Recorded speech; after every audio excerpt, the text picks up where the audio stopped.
Ja, če kaj spremljaš drugače tudi ta predvolilna soočenja in zdaj dogajanje okrog Malo pa volitev? spremljam, ja. Malo spremljam. Drugače pa tako, ne me glih to zanima. Res nisem spremljala. Spremljam, samo nisem preveč navdušen nad volitvami, mislim nad kandidate. Zaradi tega, ker perejo umazano perilo. Bom rekel, da je malo škoda, da Maribor ni sproducira enega dobrega protikandidata. Kaj pa mogoče pričakujete od župana, tistega, ki bo pač zmagal?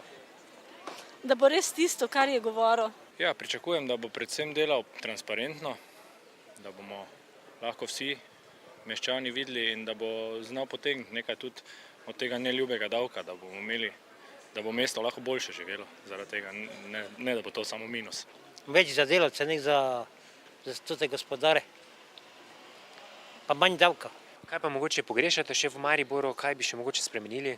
Ja, naj se nadaljuje to, ker bilo je dosti postorjenega in bi bilo prav, da se tak tempo nadaljuje, kljub temu, da so hudi časi, kaj se tiče financ, ampak upam, da bomo skupaj zmogli, oziroma da bomo imeli takšnega župana, ki bo znal kaj povedati, pa tudi njegova beseda, da bo nekaj veljala.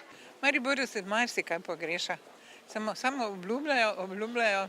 Najbolj pogrešam urejen prevoz iz vzhoda na zahod oziroma obratno. Ta zamašek je neverjeten, če se pelješ v konici, se pravi ceste še vedno so problem. Prvo kot prvo, ta ulica se vedno spreminja, mogoče je bilo fajn, da tu se kaj ne spremeni, ne da se vsake 3 mesece druge trgovine tu.